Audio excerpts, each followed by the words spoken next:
وہ لوگ کہ جو اللہ کو یاد رکھتے ہیں، اللہ کا ذکر کرتے ہیں، کھڑے ہوئے بھی، بیٹھے ہوئے بھی، اور اپنے پہلوؤں کے بل یعنی لیٹے ہوئے بھی۔ اب ان تین کے سوا تو کوئی پوزیشن انسان کی نہیں ہے، اسی کا نام ہے دوام ذکر۔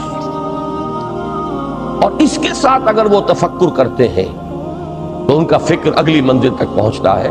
میں اس پر زیادہ بحث اس وقت نہیں کروں گا۔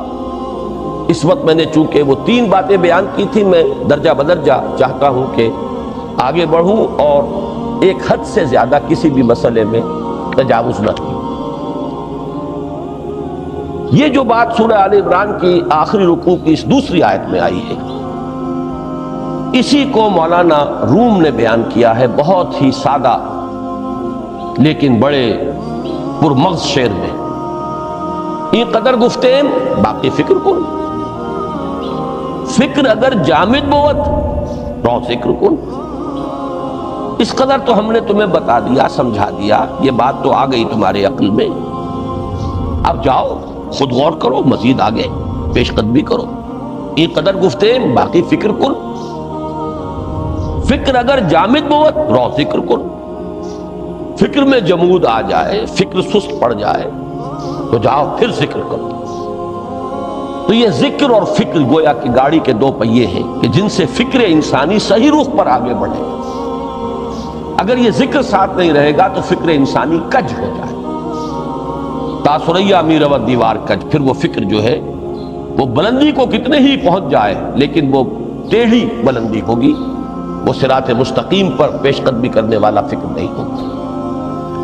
اسی کو علامہ اقبال نے اپنے دو اشعار میں، کیونکہ انہوں نے مولانا روم کو اپنا پیر بھی تسلیم کیا ہے، مرشد رومی، تو یہ فکر جو ہے، یہ خیال جو مولانا روم نے پیش کیا، اسی کو علامہ اقبال نے دو اشعار میں میں سمجھتا ہوں کہ مزید شکوہ کے ساتھ، مزید خوبصورت اور حسین انداز میں پیش کیا ہے۔ جز بقرآن زے غمی روباہی است، فقر قرآن اصل شاہنشاہی است۔ قرآن کے بغیر اگر کوئی شعر بھی ہو تو وہ بھی اصل میں لومڑی ہے، اس کی کوئی حقیقت نہیں، اس لیے کہ اصل شاہنشاہی جو ہے وہ تو فقر قرآن ہے۔ اب فقر قرآن کیا ہے؟ فقر قرآن اگر آپ لکھا ہوا دیکھیں گے اس کو تو اس کے آگے یہاں اب سوالیہ نشان آ جائے گا۔ فقر قرآن یعنی سوچو فقر قرآن کیا ہے، اور جواب ہے اختلاط ذکر و فکر۔ فقر قرآن امتزاج سے وجود میں آتا ہے کہ اس میں ذکر بھی ہو، فکر بھی ہو۔ اور فکر را کامل نہ دیدم جز بے ذکر، میں نے فکر کو کبھی بھی اپنی منزل مقصود تک پہنچتا ہوا نہیں پایا جب تک کہ اس کے ساتھ ذکر نہ ہو۔ تو پہلی شے تھی فکر انسانی کی صحیح رخ پر مزید پیش قدمی اور پیش رفت، اور اس کے لیے لازم ہے ذکر و فکر کا امتزاج۔ دوسری چیز کو لیجئے عمل کی درستی۔ اس عمل کی درستی کے لیے اللہ تعالیٰ کے ساتھ ایک گہرے تعلق کی ضرورت ہے، اس لیے کہ صبر کی بحث میں یہ مضامین شاید آپ کے سامنے آ گئے ہو کہ صبر جہاں مصیبت پر صبر ہوتا ہے، تکلیف پر صبر ہوتا ہے، اللہ کے احکام پر جمنا یہ بھی صبر ہے، نفس کی خواہشات کی باغ کو تھام کر رکھنا، کھینچ کر رکھنا یہ بھی صبر ہے،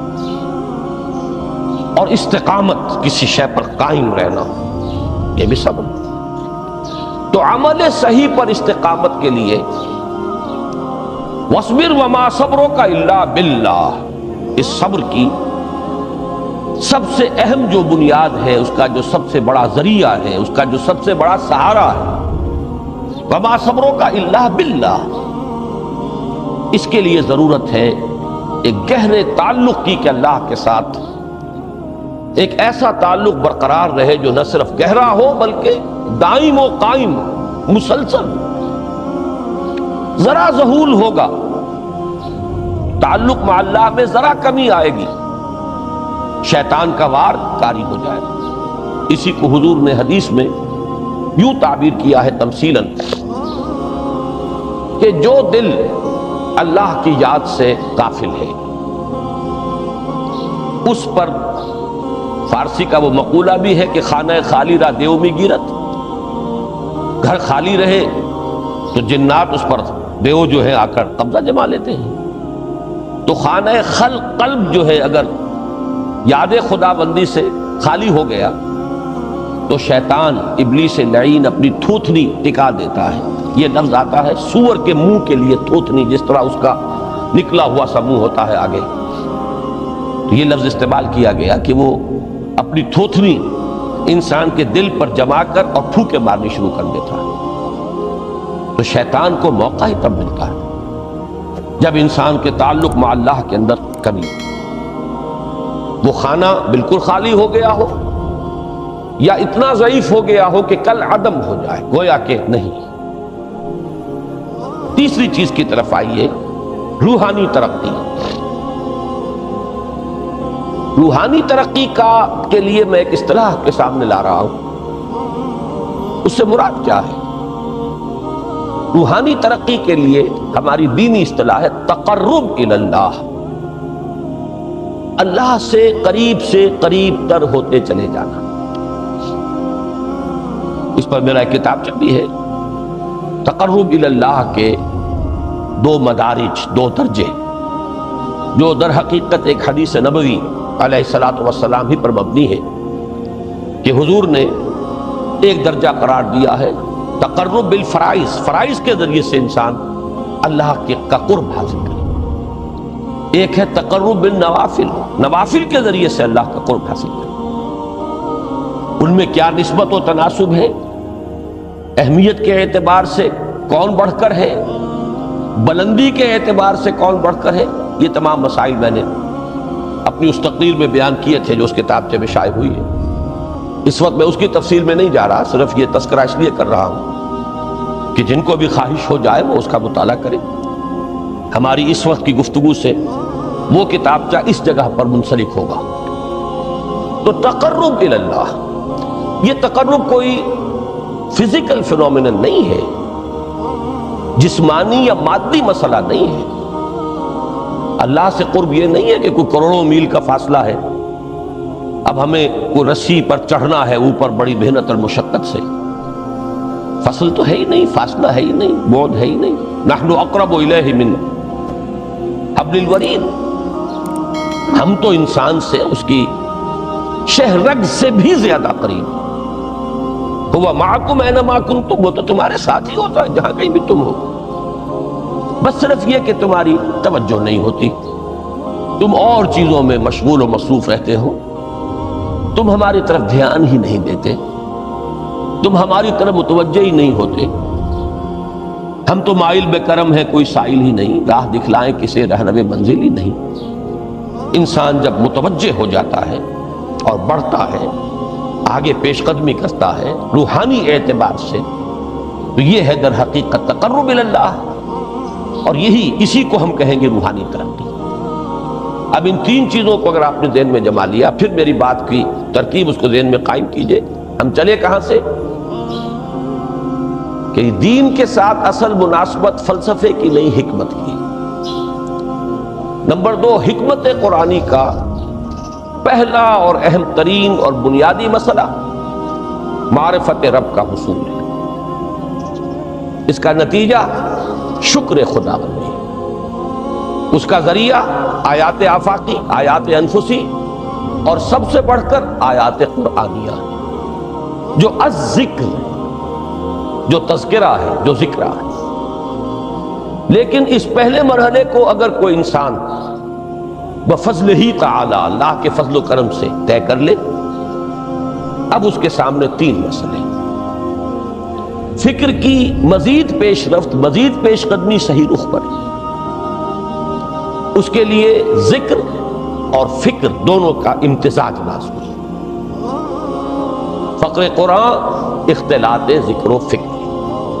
الذین یذکرون اللہ قیاما وقعودا وعلی جنوبہم ویتفکرون فی خلق السماوات۔ دوسری شے عمل کا درست رہنا، نہ افراط و تفریط ہو، عدم توازن ہو، نہ انسان نفس سے مغلوب ہو جائے، نہ انسان جذبات کی رو میں اندھا ہو جائے، نہ انسان ماحول سے مرعوب ہو کر متاثر ہو، صحیح رخ پر اس کا عمل۔ نمبر 3، روحانی ترقی جو اصل حاصل ہے، جو اصل مقصود ہے۔ نمبر 2 چیز کے لیے تعلق مع اللہ ضروری، نمبر 3 کے لیے تقرب الی اللہ۔ اب غور کیجئے، ان تینوں چیزوں کا بڑا گہرا تعلق ہے نماز کے ساتھ۔ ان تینوں کے لیے ستون کی حیثیت نماز کو ہے۔ لہذا ایمان کے بعد یا معرفت رب کے بعد حکمت دین کا اہم ترین مسئلہ نماز، صلاۃ۔ اس لیے کہ ایک طرف یہ انسان کو اللہ کے ساتھ ایک گہرے تعلق کا ذریعہ فراہم کرتی ہے۔ اپنے تمام مصروفیات میں سے، ان مشغولیتوں میں جن میں گم ہونے کا خدشہ ہوتا ہے، نکلو۔ 24 گھنٹے کے معمولات میں سے کم 5 مرتبہ تو لازماً نکلو، اور اپنے آپ کو ذرا، اپنے حواس کو بھی، اپنی باطنی کیفیات کو بھی ذرا تازہ کرو۔ اگر کوئی گندگی، نجاست، کسی طرح کی ناپاکی کا کوئی معاملہ ہے، طہارت حاصل۔ طہارت سے تمہارے اندر روح کو بھی بالیدگی ہوگی، تمہارے حواس بھی تازہ ہوں گے، تم گویا کہ بحیثیت کل تمہاری ہستی چاق و چوبند ہو جائے گی۔ وہ کسل، وہ سستیاں، وہ جو ایک کثافتیں ہوتی ہیں، ان سب سے نجات حاصل کرو، اور اب اپنے رب کے حضور میں کھڑے ہو جاؤ۔ اس کے ساتھ اپنا عہد بھی تازہ کرو، اس کی اہم صفات کو بھی اپنے ذہن میں پھر مستحضر کرو۔ یہی وجہ ہے، دیکھیے میں نے جو آیات آپ کو شروع میں سنائی تھی، سورہ لقمان کی 2 آیتیں، پہلی آیت میں اس کا ترجمہ کر چکا، دوسری آیت وَلَقَدْ وَإِذْ قَالَ لُقْمَانُ لِابْنِهِ وَهُوَ يَعِظُهُ يَا بُنَيَّ لَا تُشْرِكْ بِاللَّهِ إِنَّ الشِّرْكَ لَظُلْمٌ عَظِيمٌ۔ اس کے بعد درمیان میں کچھ مضمون آ کر پھر وہ آیہ مبارکہ آئی، یا بنی اقم الصلاۃ وامر بالمعروف وانہ عن المنکر واصبر علی ما اصابک۔ گویا کہ اہم ترین چیز، بنیادی ترین چیز، اللہ کو محض پہچان لینا کافی نہیں ہے، یاد رکھنا ضروری ہے۔ اللہ یاد رہے گا تو فکر صحیح آگے بڑھے گا، اللہ یاد رہے گا اور اس کے ساتھ ایک گہرا تعلق جو ہے برقرار رہے گا تو عمل درست رہے گا۔ بالکل یہی بات سورہ طٰہٰ میں جو پہلی وحی حضرت موسیٰ علیہ السلام پر ہوئی، اور پہلا مخاطبہ ہے، چونکہ حضرت موسیٰ کو یہ انبیاء کرام کے مقدس گروہ میں ایک امتیازی حیثیت حاصل ہے کہ ان سے براہ راست گفتگو ہوئی ہے، اگرچہ صرف ایک پردہ تھا، اوٹ من ورائے حجاب گفتگو ہوئی ہے، لیکن یہ کہ کوئی فرشتے کا درمیانی جو ہے وہ لنک نہیں تھا، براہ راست اللہ تعالیٰ نے حضرت موسیٰ علیہ السلام سے کلام فرمایا۔ کلم اللہ موسیٰ تکلیما، موسیٰ سے تو اللہ نے کلام فرمایا جیسے کہ کلام کیا جاتا ہے۔ تو پہلا مخاطبہ ہے، یہ پہلا مکالمہ ہے، پہلی وحی کہیے، اسی میں یہ الفاظ بھی موجود ہیں، اننی انا اللہ لا الہ الا انا فاعبدنی واقم الصلاۃ لذکری۔ یہ گویا کہ حکمت قرآنی کا ایک بہت بڑا خزانہ ہے یہ آیت مبارکہ، کہ خود حضرت موسیٰ علیہ السلام کو جو ہدایت دی جا رہی ہے، میں ہوں، میں اللہ، اننی انا اللہ لا الہ الا انا، میرے سوا کوئی معبود نہیں، فاعبدنی، بس میری بندگی، میری عبادت، میری پرستش، میری محبت، اس کو اختیار کرو۔ وَأَقِمِ الصَّلَاةَ لِذِكْرِي، اور نماز کو قائم رکھو میری یاد کے۔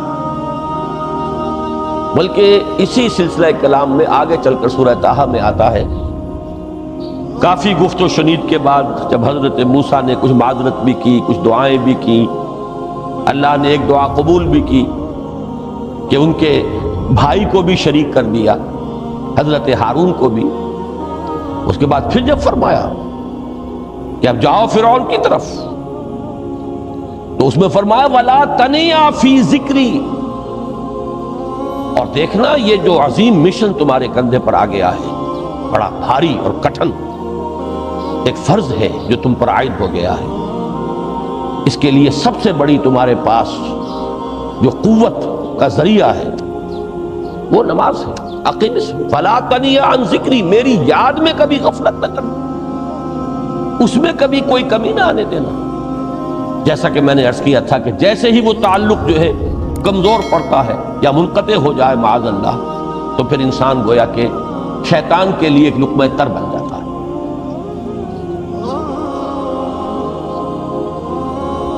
اب آپ غور کیجئے، تیسری شے تقرب الی اللہ، اس کے حوالے سے بھی جو فرائض اور نوافل کی بات ہے اس کو اس وقت ذہن سے نکال کر یہ سمجھیے کہ اس میں نماز کا کیا مقام ہے، اس لیے کہ نماز فرض بھی ہے، نماز نفل بھی ہے، وہ تو ان دونوں میں شریک ہو جائے۔ اب اس کو لفظ صلاۃ کے حوالے سے آپ ان دونوں چیزوں کو سمجھیے۔ صاد لام واو یا یہ چونکہ حروف علت ایک دوسرے سے بدلتے رہتے ہیں، یہ جو مادہ ہے اس کی جو خالص لغوی اصل ہے، جو خالص عربی زبان میں اس کا بنیادی مفہوم ہے، وہ آگ جلانا یا آگ تاپنا یا آگ سینکنا، حرارت حاصل کرنا۔ لہذا بار بار آتا ہے جہنم کے ذکر میں اسلوہا، اب جلو اس میں، تاپو اس کو، یہ سینکے گی تمہیں۔ بلکہ تفتلون کا لفظ آیا ہے حضرت موسیٰ کے کلام میں، جب وہ گئے تھے کوہ طور پر، جب پہنچ گئے تو تھے آگ تک کی تلاش میں، لعلکم تفتلون، تو اپنے اہل خانہ سے یہی کہا تھا کہ مجھے کہیں وہ روشنی نظر آ رہی ہے، غالباً کوئی وہاں سے آگ مل سکے گی، ورنہ یہ کہ کوئی رہنمائی کو رستہ مجھے مل سکے گا، میں وہ آگ لے آؤں گا، کوئی چنگاری وہاں سے لے آؤں، لعلکم تفتلون، تاکہ تم، اب یہ اصطلاح در حقیقت باب افتعال ہے، اور یہ تے یہاں پر توئے کی شکل اختیار کر گئی، تا نے توبن کی صورت اختیار کی سواد کی وجہ سے۔ بہرحال اس کا سب سے بنیادی مفہوم جو ہے وہ ہے تاپنا، سکائی حاصل کرنا، حرارت۔ اس کے حوالے سے سمجھ لیجئے کہ سب سے بنیادی تعلق اس کا جو ہے وہ روح کے ساتھ ہے۔ روح میں محبت خداوندی کی آگ اگر ٹھنڈی پڑ گئی ہو، اگر محبت خداوندی کی حرارت میں کمی ہو رہی ہو، تو اس کو اثر نو، جس کو کہ میں آج سوچ رہا تھا تو ایک لفظ ذہن میں آیا کہ جیسے بیٹری اس کو ریچارج کیا جاتا ہے، اسی طریقے سے روح کے اندر محبت خداوندی کی اس حرارت کو اثر نو تازہ کرنا، یہ ہے در حقیقت نماز کا اصل۔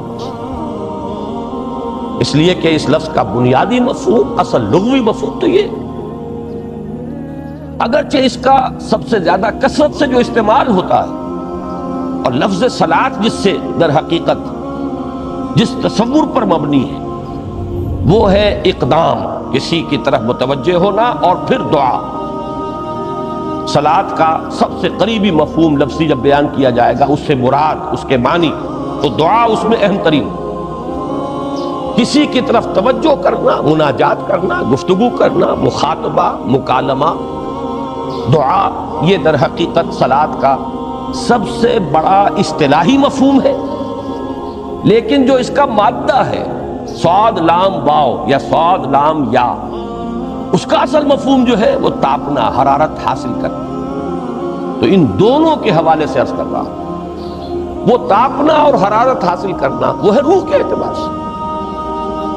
وہ جو کہا اقبال نے کہ مجھے عشق کی آگ اندھیر ہے، مسلمان نہیں راہ کا ڈھیر۔ یہ عشق کی آگ جب بجھ جاتی ہے، در حقیقت یہی تو انسان کی روحانی موت ہے۔ یہ اب یہ نہ رہے تو چاہے منطق میں بہت انسان ماہر ہو، مجھے اقبال کا ایک شعر یاد آیا ہے تقابل کرتے ہوئے ایک انسان محکوم اور ایک انسان حر، آزاد انسان، ان کی نفسیات میں جو بنیادی فرق علامہ اقبال نے مختلف مواقع پر بیان کیے ہیں۔ محکوم ہے بیگانہ اخلاص و مروت، ہر چند کے منطق کی دلیلوں میں ہے چالاک۔ تو منطق کی دلیلوں میں انسان چالاک ہو جائے اور وہ لغت ہائے حجازی کا وہ ایک خزانہ بن جائے، اسے تمام الفاظ کے معنی یاد ہو، وہ بڑے مسائل فقہ کے اسے ازبر ہو، جزیات بے انتہا جزیات جو ہیں وہ مستحضر ہو، فلسفے کے بڑے بڑے مسئلے اس نے حل کر لیے ہوں، لیکن اگر روح میں وہ اللہ کی محبت کی آگ نہیں ہے، وہ تپش نہیں، بجھی عشق کی آگ اندھیر ہے مسلمان نہیں راکھ کا ڈھیر۔ اسی کے حوالے سے آج مجھے یاد آیا تھا کہ وہ جو بڑی سادہ سی ایک نظم ہے، اللہ تعالیٰ سے دعا یا رب دل مسلم کو وہ زندہ تمنا دے، اس میں بھی جو الفاظ آئے ہیں جو روح کو گرما دے اور قلب کو تڑپا دے، یہ ہے اصل جو مقصود ہے نماز کا۔ اور یہی وہ چیز ہے جیسا کہ میں نے عرض کیا تھا کہ نگاہوں سے اوجھل، یہ پہلو سامنے ہے ہی نہیں، دوسرا پہلو سامنے ہے اور وہ بھی میرے نزدیک بہت اہم ہے، بہت بنیادی ہے، اس میں کوئی شک نہیں، لیکن یہ ہے بلند ترین منزل کہ تقرب الی اللہ، اس کے لیے در حقیقت یہ کس لیے درکار ہے؟ روح کے اندر عشق کی حرارت اور گرمی تازہ ہو۔ بسا اوقات یہ اندر دب جاتی ہے، جیسے انگارہ ہوتا ہے آگ کا، اس کے اوپر خاک اور راکھ آ جاتی ہے، اندر کچھ ہوتی ہے، آگ دبی ہوئی سمجھ، آگ بجھی ہوئی نہ جان، اس دبی ہوئی آگ کو پھر ایک شعلہ بنانا، پھر اس کے اندر ایک حیات تازہ پیدا کرنا، یہ ہے نماز کا اہم ترین اور بلند ترین مقصد۔ لیکن اس کے ساتھ ہی اس نماز میں ذکر ہونا، اس کا یہ ذکر ہے، اور ذکر کی جب میں فہرست بیان کیا کرتا ہوں بہت سے حضرات کے سامنے ہوگا کہ ذکر کا در حقیقت مفہوم ہے استحضار اللہ فی القلب۔ ہمارے ہاں غلطی سے جو ذرائع ذکر ہے انہیں ذکر قرار دے دیا گیا ہے۔ نماز ذکر نہیں ہے، نماز ذکر کا ذریعہ ہے۔ اقیم الصلاۃ لذکری، نماز قائم کرو میرے ذکر کے لیے۔ یہ اللہ اللہ کہنا یا ادعیہ معصورہ جو حضور صلی اللہ علیہ وسلم کی مسنون دعائیں ہیں، انہیں اپنے تمام معمولات دنیاوی کے ساتھ ساتھ ان دعاؤں کو بھی انسان پڑھتا رہے، اللہ سے دعا کرتا رہے، یہ تمام ذرائع ذکر ہیں۔ سبحان اللہ الحمدللہ الحمدللہ، اس کا آپ ورد کیجئے، یہ بھی ذریعہ ذکر ہے۔ حقیقت میں ذکر ہے استحضار اللہ فی القلب، اللہ کو دل میں لے آنا، اللہ کو دل میں حاضر کر لینا، اصل میں تو ترجمہ ہوگا، لیکن حاضر جاننا، یہ کیفیت جو ہے انسان کو حاصل ہو جاتی ہے۔ اب اس کے حوالے سے ذرا بات سمجھیے کہ ایک تو میں عرض کر چکا ہوں مجسم ذکر تو قرآن ہے، لہذا ذکر کی فہرست جب آپ کریں گے ذرائع ذکر تو ان میں سب سے پہلے قرآن ہے، اس لیے کہ وہ ہماری حکمت کے پہلے مسئلے کو حل کر رہا ہے، بنیادی مسئلہ، اہم ترین مسئلہ۔ دوسرے نمبر پر ذکر جو ہے، اب اس کے لیے کچھ اصطلاحات جو میرے مختلف دروس میں شاید آپ کے سامنے بعد میں آئیں یا پہلی آ چکی ہو، ان کے حوالے سے میری بات سمجھیے۔ ایک ذکر غیابی ہے، تھرڈ پرسن میں، صیغہ غائب میں اللہ کی یاد کرنا، اللہ اکبر اللہ اکبر اللہ اکبر۔ ابھی اللہ اکبر جو ہے یہ جملہ اسمیہ خبریہ ہے، ایک حقیقت کی تکرار آپ کر رہے ہیں، اللہ سب سے بڑا ہے، اللہ سب سے بڑا ہے، سبحان اللہ سبحان اللہ سبحان اللہ۔ یہ در حقیقت ذکر غیابی ہے کہ آپ اس میں مخاطب نہیں ہے اللہ سے، ایک ذکر خطابی کہیں یا ذکر حضوری کہیں، جس میں مکالمہ ہوتا ہے، جس میں گفتگو ہوتی ہے۔ تو نماز در حقیقت ذکر حضوری اور ذکر خطابی کی بلند ترین شکل. اس لیے میں نے عرض کیا تھا کہ نماز کے لفظ یا صلاۃ کے لفظ کی یہ اصطلاحی معنی جو اکثر و بیشتر کیے جاتے ہیں وہ ہے دعا. اور دعا میں ہوتا کیا ہے؟ مکالمہ ہے، مخاطب، اے اللہ، اے میرے رب، اے پروردگار. پھر یہ کہ اس میں اقدام اور کسی کی طرف متوجہ ہونا. یہی وجہ ہے کہ افتتاح صلاۃ، نماز کو شروع کرنے کے لیے، ایک تو وہ الفاظ جو قرآن مجید میں آئے ہیں، انی وجہت وجہی للذی فطر السماوات والارض حنیفا وما انا من المشرکین. یہ ہے توجہ کا ارتکاز، بشرطے کہ یہ صرف الفاظ ہی نہ نکل رہے ہوں، واقعتاً یہ تعبیر ہو اس وقت کی انسان کی نفسیاتی کیفیت کی، کہ شعوری طور پر وہ فیصلہ کرتا ہے کہ اب میں منقطع ہو رہا ہوں، ہر چہار طرف سے اپنی توجہ کو ہٹا کر، ہر مسئلے سے اپنے آپ کو خالی و ذہن کر کے، یعنی ظاہری اور باطنی دونوں اعتبار سے میں اپنی توجہ کا ارتکاز کر رہا ہوں اس ذات کی طرف جس نے آسمانوں اور زمین کو پیدا کیا، اور بالکل یکسو ہو کر رہا ہوں. انی وجہت وجہی للذی فطر السماوات والارض حنیفا وما انا من المشرکین.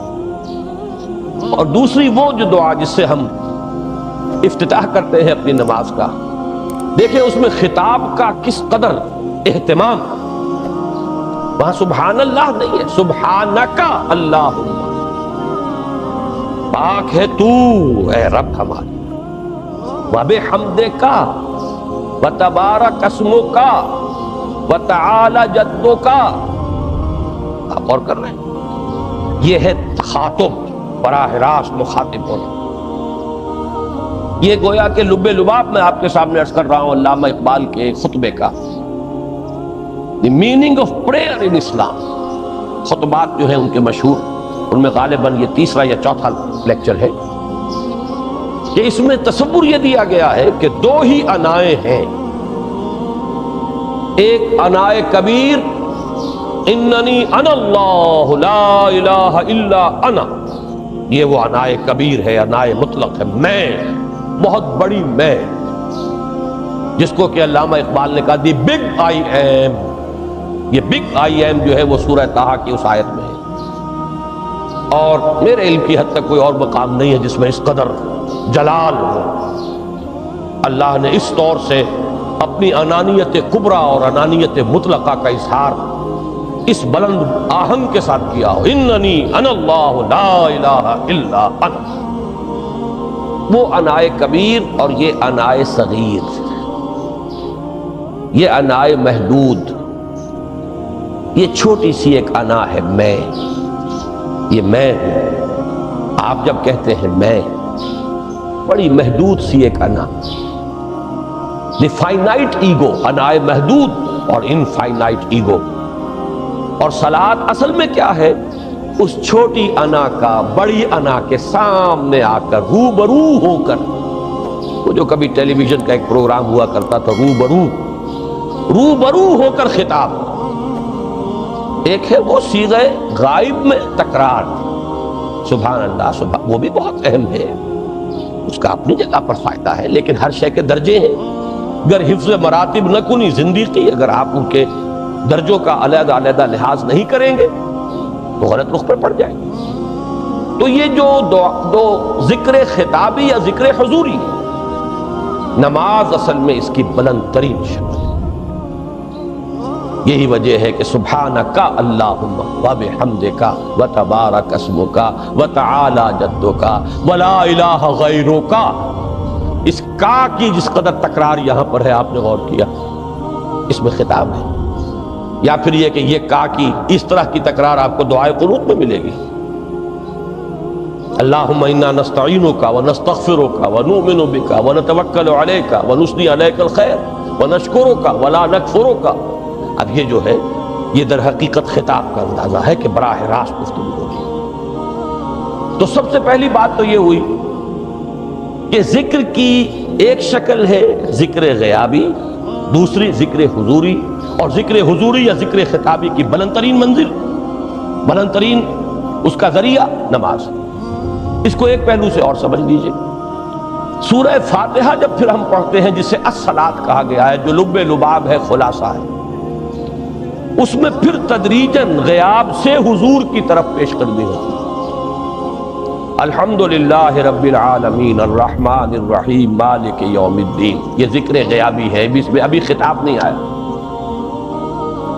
یہ وہی جملہ اسمیہ ہے، کل تعریف اس اللہ کے لیے ہے جو تمام جہانوں کا پروردگار ہے، مالک ہے، جو رحمان ہے، رحیم ہے، جزا و سزا کے دن کا مختار و مالک ہے۔ اب یہ غیاب سے حضور کی طرف، ایاک نعبد و ایاک نستعین اہدنا الصراط المستقیم، یہ ہے وہ۔ اب پہلے ایک معاہدہ ہے، ایک اقرار ہے، اعتراف ہے، وعدہ ہے، اور پھر دعا ہے، استدعا ہے۔ یہ ہے غیاب سے حضور کی طرف تدریجاً ارتقاء۔ یہی وجہ ہے، اب نوٹ کر لیجئے وہ چھوٹی سی حدیث، یہ بھولنی نہیں چاہیے، الصلاۃ معراج المومنین، اس لیے کہ مخاطبہ الہی براہ راست حضور کو جو حاصل ہوا وہ معراج میں ہوا، التحیات کا مکالمہ وہی ہوا ہے۔ لہذا اس کو نوٹ کر لیجئے کہ باقی جو وحی ہوئی ہے حضرت جبرائیل کے ذریعے سے ہوئی ہے، یا کوئی الہام ہوا ہے، حضور کے قلب مبارک پر کوئی شے القاء کی گئی ہے، تو وہ دوسری نوعیت کی وحی ہے۔ وہ جو مخاطبہ حضرت موسیٰ علیہ السلام کو وہ اس دنیا ہی میں حاصل ہوا ہے، کوہ طور کی بلندیوں پر، یہی ان کی امتیازی شان ہے، کلم اللہ موسیٰ تکلیما۔ یہ براہ راست مخاطبہ جو ہے یہ حضور صلی اللہ علیہ وسلم کو معراج کی شب یہ آپ کو حاصل ہوا، اور حضور نے اسی لیے نماز کو معراج المومنین قرار دیا، اس لیے کہ اس میں وہی براہ راست مخاطبہ اور مکالمہ اور وہی گفتگو ہے جو ہو رہی ہے۔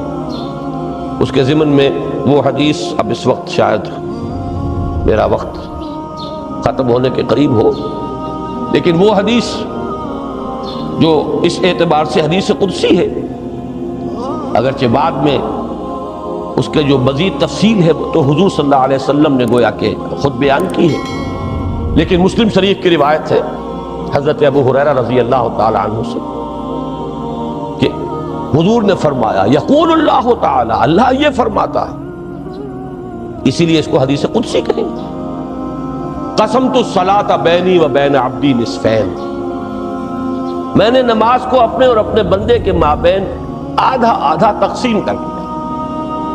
اب یہاں تک تو جملہ ہے اللہ کا، یہ ہے حدیث قدسی۔ اب آگے جو ہے نریشن اس کی جو ہے حضور صلی اللہ علیہ وسلم کی جانب سے ہے، یعنی خبر دے رہے ہیں اللہ کی طرف سے ہی۔ ویسے تو تمام احادیث ہی گویا کہ ہم سمجھتے ہیں انسپائرڈ تو اللہ کی طرف سے ہی، لیکن یہ کہ جہاں صراحت ہو کہ اللہ کہتا ہے وہ حدیث قدسی ہے۔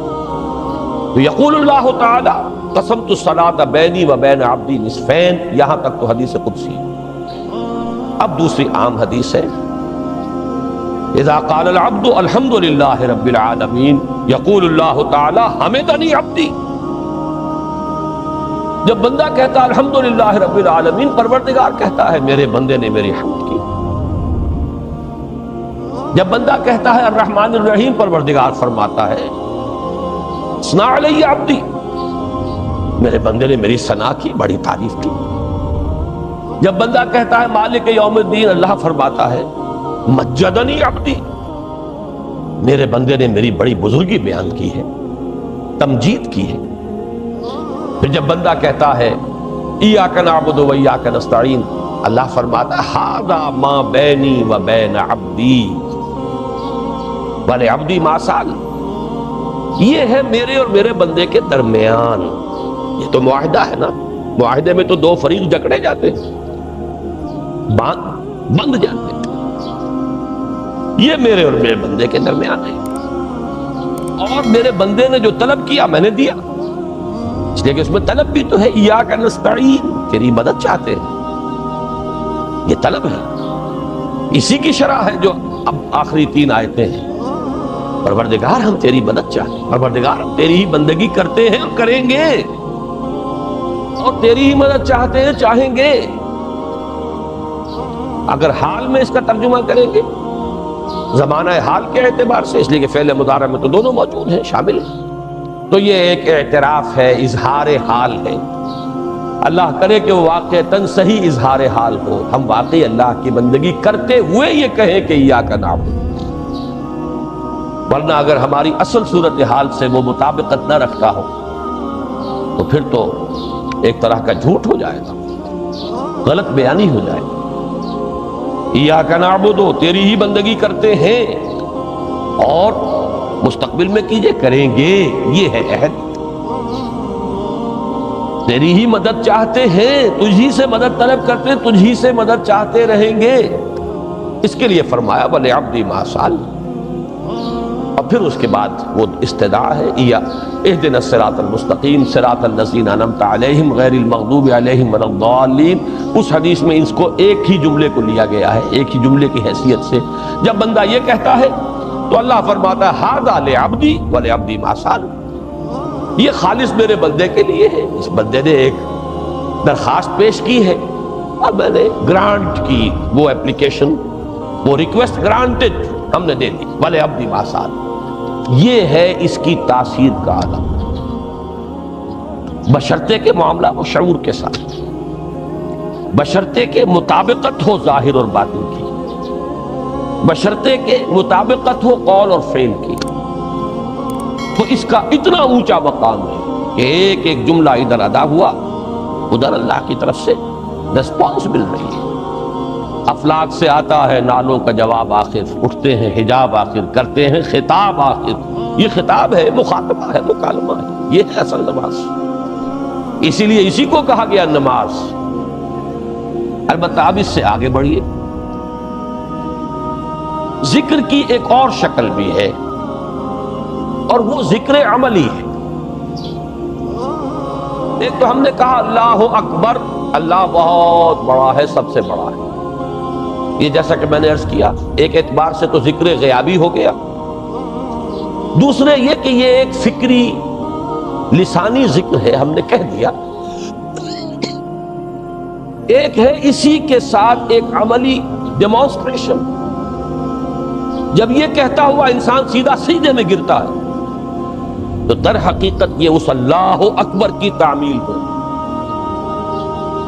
لہذا نماز میں جہاں ذکر غیابی بھی ہے، سورہ فاتحہ کی پہلی 3 آیات، جہاں الذکر کا حصہ بھی ہے، کچھ نہ کچھ قرآن آپ پڑھیں گے اس میں، پھر یہ کہ ذکر حضوری اور ذکر خطابی بھی ہے کہ آپ نے اللہ سے عہد و پیمان کیا، قول و قرار کیا، استدعا کی۔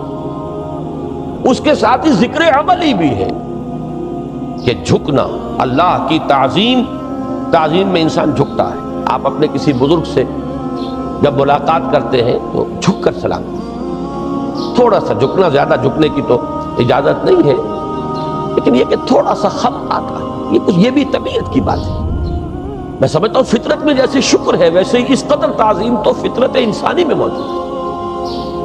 آپ استاد کے سامنے آئیں گے، تھوڑا سا خم کھائیں، آپ اپنے کسی بڑے بزرگ رشتہ دار کے سے ملیں گے تو تھوڑا سا خم لا محالہ ہو جائے۔ یہ در حقیقت اس آپ کے فکر کی ایک عملی تعبیر، اس کا عملی مظہر ہے کہ آپ نے اس ہستی کی تعظیم کی ہے، اس کی عظمت کا اقرار اور اعتراف کیا ہے۔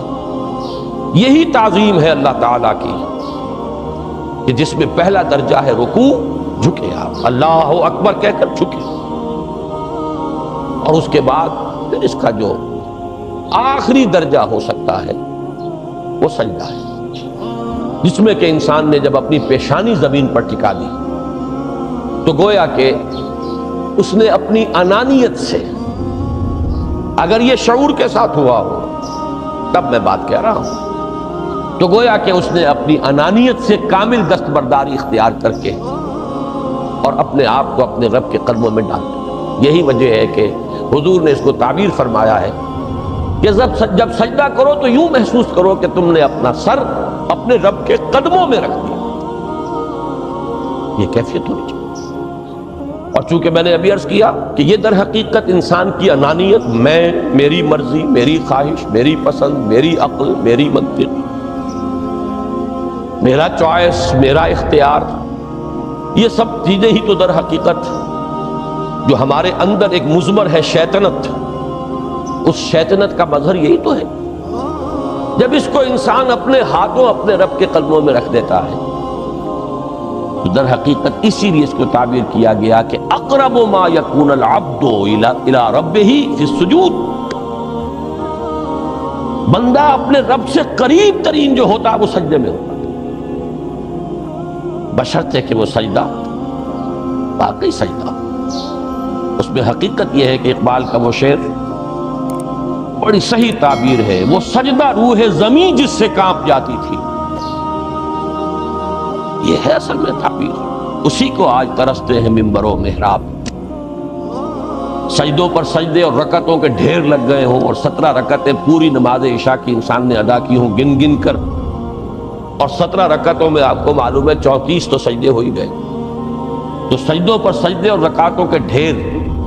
لیکن یہ کہ اگر وہ کیفیت آپ کے صحیح عکاسی نہیں کر رہی ہے آپ کے ذہن کی، آپ کی نفسیاتی کیفیت کی، آپ کی قلبی کیفیت کی، آپ کے شعور کی، تو پھر ٹھیک ہے، ثواب تو ملے گا اس نماز سے بھی، اس لیے کہ ثواب کا نہ ملنا تو ظلم ہوگا، سوائے ایک بات کے کہ اس میں اگر کوئی ریاکاری ہے، دوسروں کو دکھانے کے لیے نماز پڑھی گئی ہے، تو ریاکاری تو زیرو کے مانند ہے کہ اس سے جو شے ضرب کھاتی ہے زیرو ہو جاتی ہے۔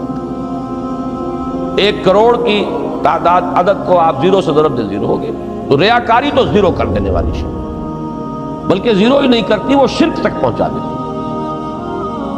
من صلی یرائی فقد اشرکا ومن صام یرائی فقد اشرکا ومن تصدق یرائی فقد اشرکا، جس نے دکھانے کے لیے نماز پڑھی اس نے شرک کیا، جس نے دکھانے کے لیے روزہ رکھا اس نے شرک کیا، جس نے دکھانے کے لیے صدقہ خیرات کیا اس نے شرک کیا۔ لیکن یہ کہ اگر یہ بات نہیں ہے، اگر ریاکاری نہیں ہے، کوئی بدنیتی نہیں ہے، تو ایک شخص نے وقت نکالا ہے، اسی وقت میں وہ اپنا کوئی اور کام کر سکتا تھا، کوئی 2-4 پیسے کما سکتا تھا، کوئی اور دھندا دنیا کا جو ہے کرتا، لہذا اگر وہ نہیں ہے، ریا نہیں ہے، تب اس کا اجر تو لازم ہے۔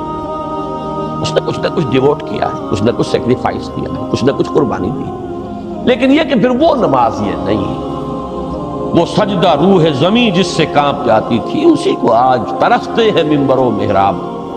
وہ سجدہ واقعتاً انسان اشرف المخلوقات وہ جب اپنے اس گہرے شعور اور احساس کے ساتھ سر بسجود ہوتا ہے تو یہ ہے اقرب ما یکون العبد الی اللہ فی السجود، قریب ترین جو بندہ ہوتا ہے اللہ سے وہ سجدے کی حالت میں۔ یہ میں نے 3 چیزوں کے حوالے سے اب آپ کے سامنے باتیں رکھی ہیں کہ پہلی منزل معرفت رب کا حصول، اللہ پر ایمان اور شکر خداوندی، اس کی لذت کا حاصل ہو جانا۔ اگر آپ کو ہماری ویڈیو اچھی لگی ہو تو ہماری چینل کو سبسکرائب ضرور کریں۔ ڈاکٹر اسرار احمد رحمۃ اللہ علیہ کی وفات کے لیے سورہ فاتحہ پڑھ کر کامنٹ میں آمین لکھیں۔ شکریہ۔